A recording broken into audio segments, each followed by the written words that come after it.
आई तुझा आशीर्वाद मालिकेच्या आजच्या जबरदस्त भागामध्ये प्रेक्षकांनो खूपच इंटरेस्टिंग असा रिव्ह्यू आहे बरं का. कारण जे काही राजाकडे पोलीस स्टेशनमधून लग्नाच्या फोटोचे फ्रेम आणि त्याचबरोबर लॅमिनेशन केलेलं सर्टिफिकेट म्हणजेच मॅरेज सर्टिफिकेट ह्या दोन गोष्टी आलेल्या असतात आणि हे लग्न फक्त एक नाटक नाही, खोटं नाही, तर ते लग्न खरं खुरं आहे ही गोष्ट यशोदाला समजलेली असते. पण आणखी तरी अवनीला हे सगळं काही सांगितलेलं नसतं आणि त्यामुळे यशोदाने सांगितलेलं असतं की एक खोटं लपवण्यासाठी तू आणखी किती आणि कसे खोटे बोलणार आहेस असं अजिबातच करू नकोस असं सुद्धा सांगण्यात आलेलं असतं. तर आता प्रेक्षकांनो नेमकं राजा काय करेल, कशा पद्धतीने ह्या सगळ्या गोष्टी सांगेल हे पाहणं फारच जास्त कमालीचं आहे असं सुद्धा इथे आता आपल्याला पाहायला दिसत आहे. तर आता प्रेक्षकांनो इथे आपण पाहतो की दुसऱ्या बाजूला अवनी ही इकडे खाली पडलेली असते आणि खाली पडल्यानंतर आता लगेचच इकडे धन्या आणि पाण्या हे दोघेही जण राजाला हात देतात आणि मग अवनी उठते. आता ती उठल्यानंतर इथे लगेचच तिच्या हाताला अंगाला थोडंसं लागलेलं असतं. तेव्हा ती म्हणत असते हे सगळं काही काय आहे, ह्या सगळ्या गोष्टी इथे तुझ्यामुळे झालेल्या आहेत राजा, तुझ्यामुळे मला लागलेला आहे असं इकडे ती बोलत असते. त्यावर राजा म्हणत असतो तुमचं काय चाललेलं आहे, माझ्यामुळे तुम्हाला काही एक लागलेलं नाही, उलट ह्या सगळ्या गोष्टी तुमच्यामुळे झालेल्या आहेत, तुम्ही असं कसं वागू शकता तेच मला काही कळत नाही आहे. तेव्हा अवनी म्हणत असते मी कसं वागू शकते म्हणजे, आणि आता मी काय केलेलं आहे.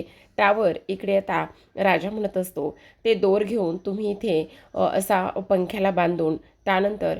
तेव्हा अवनी म्हणत असते एक मिनटं, नेमकं तुम्हाला काय म्हणायचं आहे ते सांगणार आहात का. तेव्हा राजा म्हणत असतो हे बघा, प्रत्येकाच्या आयुष्यामध्ये टेन्शन्स असतं, प्रत्येकाच्या आयुष्यामध्ये बऱ्याच काही गोष्टी असतात, पण आपण स्वतःचं आयुष्य असं संपवण्याचा प्रयत्न जर केला तर त्यानं काय होणार आहे. तेव्हा मात्र आता इकडे ती म्हणत असते मी इथे आयुष्य संपवण्याचा अजिबात मुळातच प्रयत्न करत नव्हते, मी मच्छरदाणी बांधण्यासाठी ती दोर घेऊन आली होती असं सुद्धा आता इकडे ती स्पष्टपणे सांगायला लागते. तेव्हा तिघेही जण इथे पंख्याकडे पाहतात आणि पंख्याकडे पाहिल्यानंतर तुम्ही इथे ह्या पंख्याला मच्छरदाणी बांधायला लागलेला आहात. अहो तुम्ही गोल्ड मेडलिस्ट आहात ना, मग गोल्ड मेडलिस्ट असून सुद्धा तुम्ही अशा पद्धतीने कसं काय करू शकता तेच मला काही केल्या समजत नाही. तुम्ही ह्या पंख्याला दोर कशी काय बांधू शकता आणि पंख्याला दोर बांधून तुम्ही ह्या सगळ्या गोष्टी कशा काय करू शकता तेच मला काही कळत नाही असं स्पष्टपणे आता इकडे ती बोलत असते. तेव्हा मात्र इथे आता लगेचच हे सगळं कोणामुळे झालंय. तेव्हा राजा म्हणत असतो हे सगळं ना ह्या धन्यामुळे झालेलं आहे. धन्यामुळे म्हणजे अहो वहिनी मला एक गोष्ट सांगा, तुम्ही ते सगळं काही आतमध्ये घेऊन येत होतात आणि आतमध्ये घेऊन आल्यानंतर ना म्हणून मी ह्याला सांगितलं आणि मग त्यानंतर हा पाण्या म्हणाला की इकडे तुम्ही ना टेन्शनमध्ये आहात, तुमचं ते काही सर्टिफिकेट्स वगैरे जाळून टाकले ना त्यामुळे तुम्ही टेन्शनमध्ये आहात आणि त्यानंतर ह्या सगळ्या गोष्टी झाल्या असं सुद्धा आता इकडे तो बोलत असतो. त्याच वेळेला आता इकडे मात्र हा राजा जो आहे तो पाण्याला आणि धन्याला ओरडून बोलत असतो. आता ओरडून बोलल्यानंतर अवनी त्या तिघांना सुद्धा शांत करते आणि तिथून जायला सांगते. ते बिचारे तिघेही जण जात असतात, पण तेवढ्यातच आता धन्या उभा राहतो आणि पाण्यासुद्धा त्याच्या बाजूला असतो. मग आता पाण्या इथे अवनीला म्हणत असतो अवनी वहिनी खरं तर माफ करा बरं का, आमच्यामुळे तुम्हाला त्रास झाला, पण प्लीज आम्ही सगळेजण तुमच्यासोबत आहोत, तुम्ही इथून पुढे असला काहीही करण्याचा प्रयत्न करू नका किंवा अशा काही गोष्टी करण्याचा तुम्ही विचारसुद्धा करू नका असं सुद्धा आता इकडे स्पष्टपणे तो बोलत असतो. त्यानंतर राजा हा पुन्हा पंख्याकडे पाहतो आणि पंख्याकडे पाहून तो पुन्हा म्हणत असतो पण माझा तर अजूनही ह्या सगळ्या गोष्टीवर अजिबात विश्वास बसत नाही की तुम्ही इथे ह्या पंख्याला दोरी बांधून इथे मच्छरदाणी बांधायला लागलेला आहात म्हणून. असं म्हटल्याबरोबर आता अवनी मात्र इकडे त्याच्यावर ओरडते आणि म्हणत असते राजा आत्ता जातोस का देऊ एक ठेवून, कळलं तुला, असं म्हणून राजा आणि तिघेही जण लगेच बाहेर निघून जातात. तेव्हा अवनी मात्र अस्वस्थ झालेली असते आणि म्हणत असते, खरंच मी ह्यांचं काय करू मला समजतच नाही. दुसऱ्या बाजूला आपण पाहतो इकडे राजा म्हणत असतो, काय रे पाण्या, तुझ्यामुळे ना त्यांच्यासमोर माझी नेहमीच इमेज डाऊन व्हायला लागलेली आहे.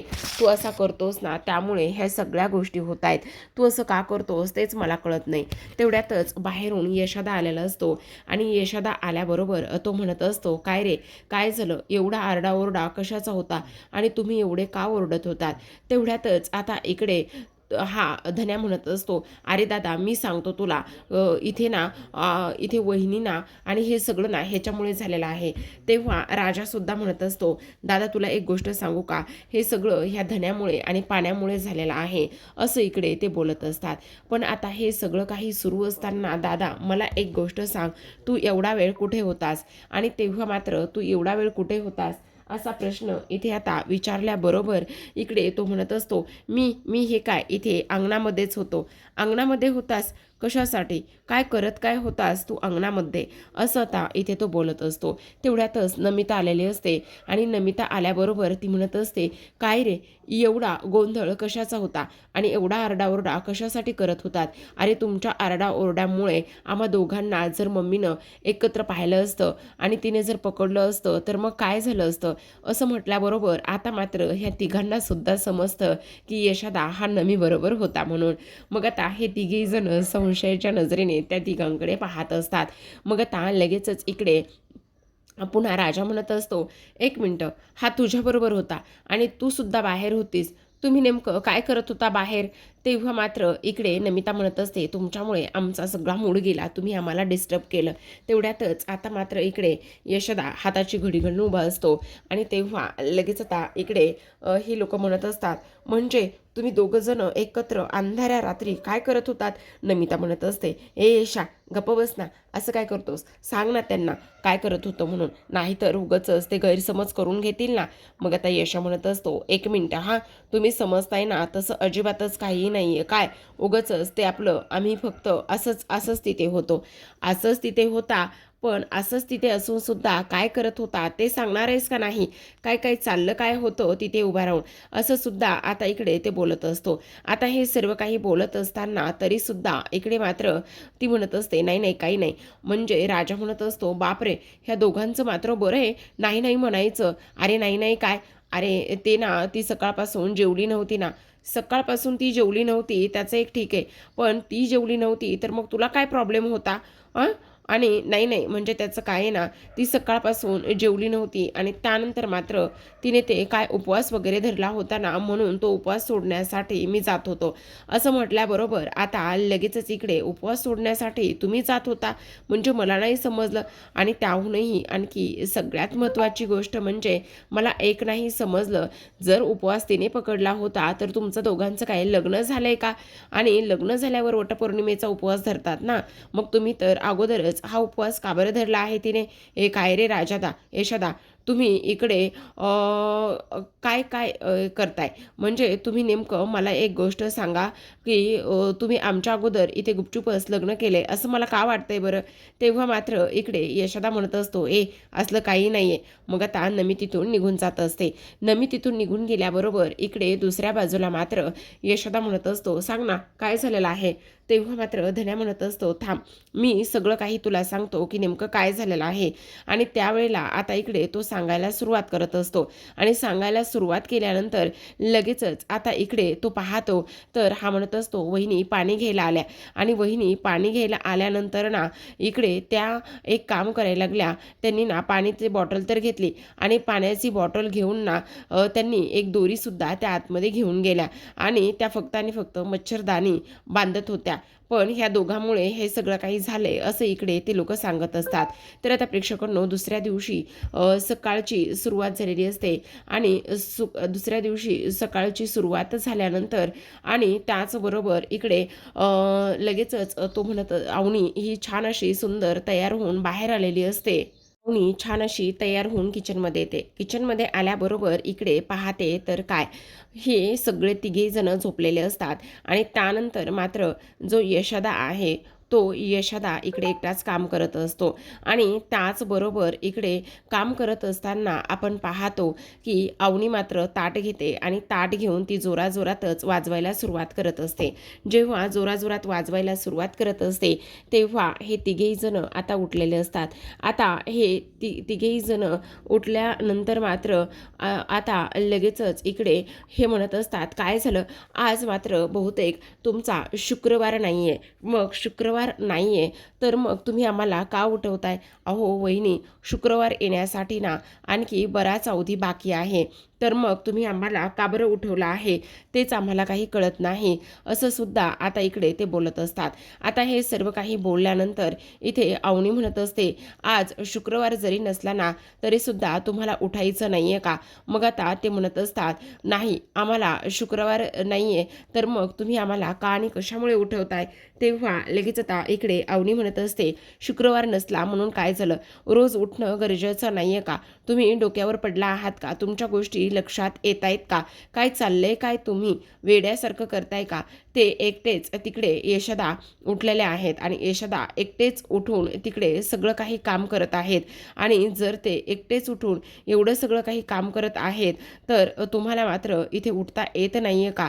आणि त्याचबरोबर तुम्हाला इथे उठता न येण्यामुळे ह्या सगळ्या गोष्टी होत आहेत, असं सुद्धा आता इकडे ते बोलत असतात.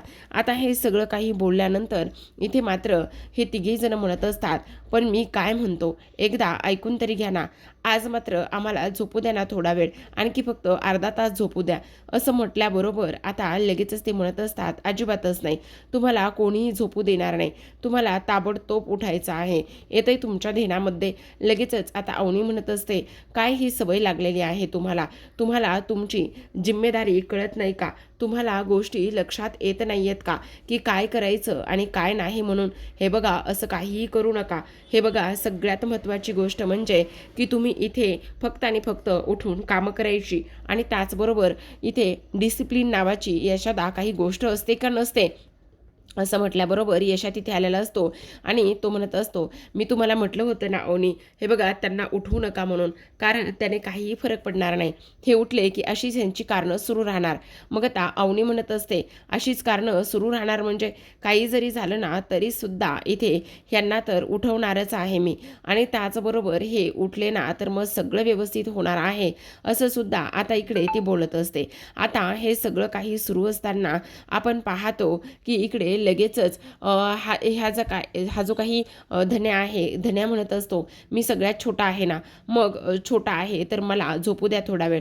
असं म्हटल्याबरोबर लगेचच आता इकडे तो म्हणत असतो, नाही अजिबातच नाही, ह्याला सुद्धा झोपू द्यायचं नाहीये. आता मात्र इकडे अवनी म्हणत असते, यशोदा हे सगळं ना फक्त आणि फक्त तुमच्यामुळे होते. तुम्ही ह्या सगळ्यांना अशा पद्धतीची सवय लावून ठेवली आहे ना, त्यामुळे ह्या सगळ्या गोष्टी अशा पद्धतीने होत आहेत, असं अवनी म्हणत असते. आता अवनी असं म्हटल्याबरोबर लगेचच इकडे हे तिघेही जण म्हणत असतात, बघ यशोदा, हे सगळं तुझ्यामुळे आहे. तूच म्हणायचास की इकडे पोरं लहान आहे, झोपू देत म्हणून, पण आता मात्र तू आता हे अवनी वहिनीच्या बाजूने बोलतोयस का? असं करायलायस? असं सुद्धा आता इकडे ते बोलत असतात. आता हे सगळं काही बोलणं सुरू असताना आपण पाहतो की इकडे अवनी यशोदाला म्हणत असते, यशोदा आता मला एक गोष्ट सांगा, ह्या सगळ्या ह्याच्यावर तुम्हाला काय उत्तर द्यायचं आहे आणि तुम्ही ह्या सगळ्या गोष्टीवर नेमकं काय बोलणार आहात हे सगळं तुम्ही सांगणार आहात का? असं सुद्धा आता इकडे ते बोलत असतात. त्याच वेळेला आता यशा म्हणत असतो, आहे ना, माझ्याकडे ह्या सगळ्या गोष्टीचं उत्तराचं इथे कारण आहे आणि त्याचबरोबर ह्या सगळ्या गोष्टीचं माझ्याकडे इथे उत्तर सुद्धा आहे. असं म्हणून आता लगेचच इकडे यशोदा जो आहे ना तो पटकन एक काठी हातामध्ये घेतो आणि एक काठी हातामध्ये घेतल्यानंतर आता लगेचच त्या काठीने ह्या तिघांना सुद्धा मारायला तो सुरुवात करत असतो. ह्या काठीने त्या तिघांना सुद्धा मारायला सुरुवात केल्यानंतर आता मात्र इकडे हे तिघेही जण फार जास्त घाबरलेले असतात. आता ते म्हणत असतात, आमचा प्लॅन तर आमच्यावरच उलटला आहे. आमचा प्लॅन आमच्यासोबत अशा पद्धतीने फ्लॉप होईल हे मात्र अजिबातच आम्हाला इथे वाटलं नव्हतं, असं सुद्धा आता इकडे ते लोक बोलत असतात. आता हे सगळं काही बोलत असताना आता यशोदा चांगलाच काठी घेऊन ह्या तिघांच्या सुद्धा मागे लागलेला असतो आणि चांगलाच मागे लागल्यानंतर ह्यांची चांगलीच तो इकडे धुलाईसुद्धा करत असतो. आता चांगलीच धुलाई केल्यानंतर इकडे मात्र हे तिघेही जण पळालेले असतात. आपापले कपडे उचलतात आणि कपडे वगैरे उचलल्यानंतर तिथून निघत असतात. जेव्हा ते तिथून जातात त्यावेळेला मात्र अवनी म्हणत असते, आता बघितलं ना कसं आणि कशा पद्धतीने हे सगळं काही व्यवस्थित होतंय. यशोदा, तुम्हाला काळजी वगैरे करण्याची काही एक गरज नाही आहे, समजलं? आणि तुम्ही उगाचच एवढं टेन्शनसुद्धा घेत जाऊ नका. कारण तुम्हाला एक लक्षात येतंय का, हे बघा, ह्यांच्यासोबत असंच केलं पाहिजे आणि ह्यांना चांगलं कामाला सुद्धा लावलं पाहिजे, असं सुद्धा आता इकडे ती बोलत असते. तर आता प्रेक्षकांनो, इकडे दुसऱ्या बाजूला आपण पाहतो की आता इकडे ह्या सगळ्यांना कामाला लावलेलं असतं आणि त्यानंतर अवनी म्हणत असते, यशोदा तुम्ही काळजी करू नका, मी पटकन आवरून घेते. ती जाते तेव्हा यशा मनामध्येच म्हणत असतो, खरं तर ह्या सगळ्या गोष्टीसाठीच बाई घरामध्ये असणं फार गरजेचं आहे. पण आता ह्या किती दिवस घरामध्ये राहणार आहेत आणि किती दिवस नाही हे मात्र कळत नाही. तर आता इकडे दुसऱ्या बाजूला अवनी तिचं आवरून सुंदर अशी दारामध्ये अंगणामध्ये रांगोळी काढायला घेते. जेव्हा रांगोळी काढायला घेते त्यावेळेला मात्र तिथे सुलू आलेली असते आणि सुलू अवनीला रांगोळी काढताना पाहत असते. जेव्हा ती रांगोळी काढताना पाहते त्यावेळेला मात्र इकडे धन्या आलेला असतो आणि धन्या आल्याबरोबर इकडे सुलू आत्याकडे तो पाहत असतो आणि सुलू आत्याकडे पाहिल्याबरोबर लगेचच अवनीला आडवा उभा राहतो आणि खानाखुणा करत असतो. तेवढ्यातच सुलू मात्र इकडून तिकडून वाकून अवनीने काढलेली रांगोळी पाहत असते. तिला प्रचंड राग येत असतो की अवनी रांगोळी काढते म्हणून. तेव्हा आता पुन्हा एकदा धन्या अजूनच पुढे येतो आणि अजूनच पुढे आल्यानंतर इथे तो सुलूला म्हणत असतो, ए आत्या, काय बघायलीस? हे बघ, इथे तू जर आमच्या वहिनीवर वाकडी नजर टाकण्याचा प्रयत्न केलास ना तर आमच्यापैकी कोणी ना कोणी इथे सतत असणारच आहे. तुला आमच्या वहिनीवरती आम्ही इथे कोणीच वाकडी नजर टाकू देणार नाही, समजलं का तुला? तेव्हा मात्र सुलू आता इकडे त्याला म्हणत असते, ए चल निघ, काही जरी झालं ना तरी सुद्धा मी इथे तुझ्या सुनेला ह्या घरामध्ये टिकू देणार नाही, तिच्यावर वाकडी नजर मी टाकतच राहणार. तेव्हा मात्र इकडे लगेचच धन्या म्हणत असतो, चल हट. असं म्हटल्याबरोबर आता सुलू म्हणत असते, काय रे, तुझ्या बापाने तुला धडनीट बोलायला सुद्धा शिकवलं नाहीये का? असं कोणी बोलतं का? असं बोलल्याबरोबर आता लगेचच इकडे तो म्हणत असतो, हो का, मग इकडे तू आमच्या घरामध्ये अशी डोकून पाहतेस त्यावेळेला तुला सगळं काही चालतं का? की आमच्या घरामध्ये असं डोकून का बरं पाहतेस तू आणि आमच्या वहिनीकडे अशा वाकड्या नजरेने नाही पाहायचं, कळलं का तुला? आणि तेव्हा ती म्हणत असते, हे बघ, काही जरी झालं ना तरी सुद्धा मी हिला इथे टिकूनच देणार नाहीये. मग आता इकडे धन्या म्हणत असतो, मला जर हट म्हणतेस तर मला एक गोष्ट सांग, इकडे माझे संस्कार काढतेस, आमचे संस्कार काढतेस, तर मग इकडे नमितावर चांगले संस्कार काढले असलेस तर इकडे यशोदाला घेऊ का? नमितासाठीचं स्थळ इकडे देणार आहेस का? नमिताचा हात मागायला यशोदाला घेऊन येऊ का? तेवढ्यातच आता इकडे ती म्हणत असते, माझा जीव जरी गेला ना तरी सुद्धा माझ्या नमीचं लग्न मी त्या यशाबरोबर अजिबातच लावू देणार नाही, असं आता इकडे ती बोलत असते आणि त्यानंतर मात्र रागानेच तिथून निघून जाते. आता रागानेच तिथून निघून गेल्यानंतर आपण पाहतो की इकडे आता लगेचच अवनी म्हणत असते, अरे काय चाललंय तुझं? तू असा का त्रास देतोयस त्यांना आणि कशाला उगाचच भांडायला जातोस? तेव्हा मात्र तो म्हणत असतो, वहिनी, तुम्ही उगाचच त्या आत्याची बाजू घेऊन बोलू नका, तुम्हाला नाही माहिती ती आत्या कशी आहे तर. पण आता खूपच सुंदर अशी रांगोळी तिने काढलेली असते आणि त्यानंतर आता इकडे तो आतमध्ये निघून जातो. तो तर आतमध्ये निघून गेलेला असतो, पण त्यानंतर मात्र इकडे आता अवनीचं लक्ष त्या छताकडे जातं, ज्या छतावरती 2 असे जुनाट पडलेले तेलाचे डबे असतात, जे की काळवणलेले असतात, गंज पकडलेला असतो. अवनीला असं वाटत असतं की आता इकडे वारा जर आला तर वाऱ्याच्या वेगाने ते डबे जे आहेत ना ते माझ्या रांगोळीवर पडले जातील आणि त्यामुळे आता इकडे अवनी विचार करत असते की ते डबे मी काढून टाकू का? आणि म्हणूनच इथे आता अवनीची धडपड सुरू असते. अवनी मात्र ती रांगोळीचा डबा बाजूला ठेवते आणि बाजूला ठेवल्यानंतर लगेचच आता इकडे ते जे तेलाचे डबे आहेत ते ती एका स्टूलवरती चढते आणि एका स्टूलवरती चढल्यानंतर ते डबे ती इथे बाजूला काढण्याचा प्रयत्न करत असते आणि जेव्हा स्टूलवरती चढते त्यावेळेला मात्र अवनी तिथून पडणार असते. तिच्या व्यवस्थित ते तेलाचे डबे जे आहेत ते व्यवस्थित हाताला सुद्धा येत नाहीत आणि पाय घसरून पडणार. तेवढ्यातच धावतच आता इकडे राजा आलेला असतो आणि राजा आल्यानंतर इथे पडणाऱ्या अवनीला तो वाचवतो. हातामध्ये लगेचच मिठीवर तिला हातामध्ये उचलत असतो आणि पडताना वाचवत असतो. अवनी ऑलमोस्ट इथे पडणारच असते, पण राजा आल्यामुळे मात्र इकडे आता अवनी पडताना सुद्धा वाचलेली असते. तर आता प्रेक्षकांनो एवढंच नाही तर इकडे अवनीचे डोळे बंद असतात आणि तेव्हा राजा म्हणत असतो, काय चाललंय तुमचं, पडला असतात ना आत्ता. आता इकडे अवनी मात्र इकडे तिला असं वाटत असतं की मी आत्ता बहुतेक पडली, पण राजाने मात्र तिला अलगद सावरलेलं असतं आणि पडण्यापासून वाचवलेलं सुद्धा असतं. आता दोघेही जण एकमेकांच्या नजरेमध्ये बराच वेळ हरवलेले असतात आणि बराच वेळ हरवल्यानंतर इथे तेवढ्यातच आपला हा धन्या आलेला असतो आणि धन्या ब्रश करत असतो. आता ह्या दोघांनाही अशा अवस्थेमध्ये पाहिल्यानंतर धन्या म्हणत असतो, अरे वा वा वा वा, खरं सांगू का, काय दिसती जोडी, काय कमाल दिसते. खरं तर अशी भारी पोज आहे ना, मोबाईल आणून फोटो काढू का एक, असं म्हणून आता इकडे तो मुद्दामच चिडून बोलत असतो. तेवढ्यातच राजा पटकन अवनीला खाली ठेवत असतो आणि अवनीला खाली ठेवल्यानंतर अवनी मात्र लाजूनच आतमध्ये निघून गेलेली असते. अवनी लाजलेली पाहत असतो तो म्हणजेच की राजा, आणि राजा मात्र इकडे स्वतःच्या केसातून हात फिरवत असतो आणि त्याला असं वाटत असतं की हे सगळं माझ्यासोबत काय होतंय, म्हणजे मी तर प्रेमात पडलोच आहे, पण इकडे अवनी मॅडम सुद्धा माझ्या प्रेमात पडल्या असतील का आणि त्या पडतील का, असा विचार राजाच्या मनामध्ये आलेला असतो. एवढंच नाही प्रेक्षकांनो, तर आता तो तर तिथून निघून गेलेला असतो, पण तो तिथून निघून गेल्यानंतर आता मात्र हा राजा पुन्हा एकदा विचार करत असतो आणि चिडवणाऱ्या धन्याच्या मागं लागलेला असतो.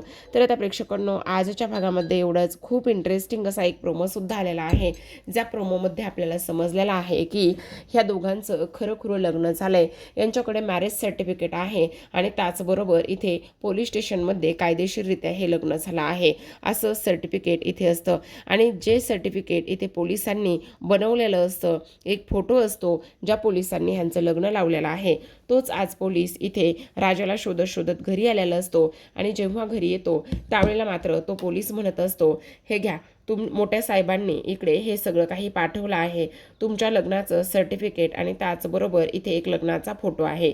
तेवढ्यातच आता अवनी बाहेर आलेली असते. जेव्हा अवनी बाहेर येते आणि म्हणत असते, यामध्ये काय आहे सांगणार आहेस का. तेवढ्यातच राजा म्हणत असतो, नाही नाही, हे सगळं तुमच्या याच्याचं पाहण्यासारखं अजिबातच नाही आहे, तुम्ही नका हे पाहू. पण आता मात्र इकडे अवनीने ते सगळं काही घेतलेलं असतं आणि ती पाहण्याचा तेवढाच प्रयत्न करत असते, पण राजा मात्र तिला इथे थांबवण्याचा पुन्हा प्रयत्न करत असतो.